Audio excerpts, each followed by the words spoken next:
Vous êtes sur RTL. RTL Matin. Yves Calvi jusqu'à 9h30. Bonjour Laurent Gérard. Bonjour Yves. Bonjour Mademoiselle Jeanne. Bonjour Monsieur Calvi. Selon de nombreux experts, on devrait connaître une explosion des ventes de sex-beaux. Autrement dit, des robots pour faire l'amour. Une technologie futuriste qui vous intéresse peut-être, messieurs les frères Bogdanov. Eh bien, bonjour Igor. Eh bien, bonjour Grishka. Eh bien Igor, je t'avais dit de ne pas laver la panoplie de la droïde à plus de 30 degrés. Son poncho est tout rétréci. Ah, merci pour le conseil lavage, messieurs. Mais revenons à nos robots de compagnie. Eh bien Grishka, je crois que la droïde voudrait savoir si tu as acheté une partenaire robotisée de l'avenir du futur pour faire l'amour au temps X. Eh bien Igor, ma poupée est en réparation au service après-vente de chez Darty. Eh bien Grishka, la mienne aussi est en réparation. Ah bon, mais il y a déjà des problèmes en série avec ce genre de robot? Expliquez-nous ça. Eh bien, Grishka, ma poupée d'amour du futur a refusé de dormir avec moi et elle s'est mise en mode auberge du cul tourné dans la baignoire.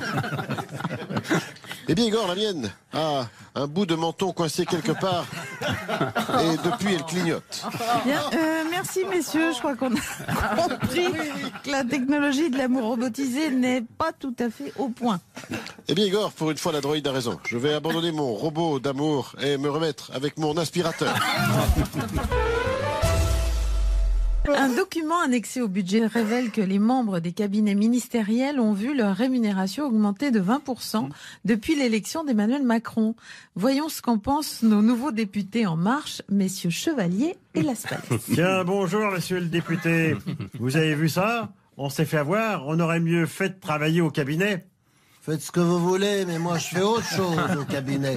Éventuellement de la lecture, mais de là, y travailler, non. Ah, mais non, je parle pas des cabinets, je parle des cabinets. Oui, je compris, des cabinets, les WC, les Wawa, si vous préférez. Ah non, pas des wawas, les cabinets ministériels. Vous avez beau être nouveau en politique, vous savez que les ministres ont des cabinets? Pourquoi les ministres n'auraient-ils pas de cabinet? Ministre, c'est comme tout le monde, ça va au cabinet. Mais je ne parle pas du ministre, je parle de ceux qui travaillent avec lui au cabinet. Je veux dire que les ministres et leurs collaborateurs se retrouvent au cabinet pour travailler. Ah bah bien sûr. Et vous savez combien ils gagnent au cabinet? Presque 10 000 € par mois. 10 000 € pour aller au cabinet. Moi je dis, il faut pas pousser. Ah bah justement si, au cabinet, il pousse le bouchon un peu loin. Ah, il se mouche pas du coude, si vous voyez ce que je veux dire. Ah, parce qu'en plus, il se mouche au cabinet. C'est dégoûtant, dégoûtant. Bon ben, c'est pas que je m'ennuie, mais je dois aller en commission. C'est une grosse ou une petite commission? Je sais pas, ça dépendra du cabinet. Une récente étude agite la communauté scientifique et fait état d'un problème de santé publique. D'après le journal Le Monde, 20% des Français souffrent de manière chronique sans que ces douleurs ne les orientent vers des structures de soins. Pour nous expliquer ce phénomène, bonjour Michel Chevalet. La souffrance, comment ça marche? Si vous mangez un tofu trop chaud, vous vous brûlez un petit peu la langue, ça vous picote et vous passez à autre chose. Mais si vous vous cognez le petit orteil au coin du lit, vous souffrirez atrocement. Oui, vous avez l'image. Il est scientifiquement prouvé que vous allez hurler des injures, puis vous mettre à sangloter, appeler votre mère et tenter de vous amputer vous-même au couteau l'orteil concerné, tant vous dégusterez. Oui, on voit bien l'image, mais qu'apporte cette étude? Les scientifiques ont inventé le barème de la souffrance. Le barème de la souffrance, comment ça marche? Eh bien, prenons ce disque de Christophe Maé, dont voici un extrait. Et oh le bonheur, et oh, et oh le bonheur, et oh. Dites-moi maintenant votre niveau de souffrance sur l'échelle de 0 à 10. Oh bah, un bon 7. Et pourtant, des millions de personnes écoutent Christophe Maé sans se rendre compte des risques pour leur santé. Voici un autre exemple encore plus parlant. Prenons ce disque de la chanteuse Camille et tendez l'oreille.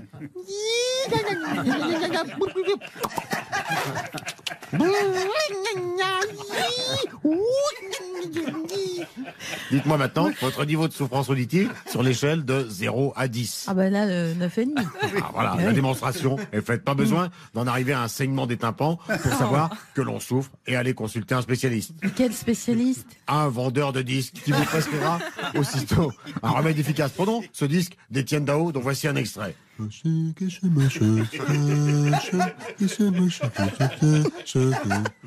Dites-moi votre niveau de souffrance. Ah ben là, je sais pas, j'ai rien entendu. CQFD, la meilleure façon de ne pas souffrir, c'est encore une fois de ne rien écouter.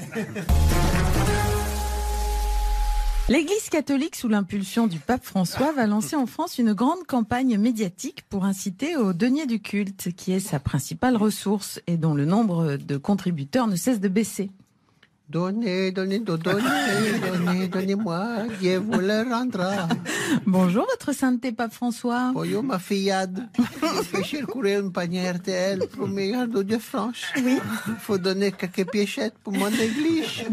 Pour l'instant, il n'a pas gagné grand-chose. François Langlette, il n'est pas économiste pour rien. Regardez ce qu'il m'a mis dans le panier. Pas des petites pièces, il a mis des petits boutons. Ah oui, c'est sûr. Mais il n'y a pas rien chez moi avec des petits boutons. On va se rattraper. Tiens, tenez, faites passer votre panier à Monsieur Calvi, qui lui est très généreux. Oh, merci. Oh là là, merci, monsieur Calvi. Mais il ne se mouche pas du coude, monsieur Calvi. Mais il n'est pas suffisant. Heureusement, Dieu est avec moi.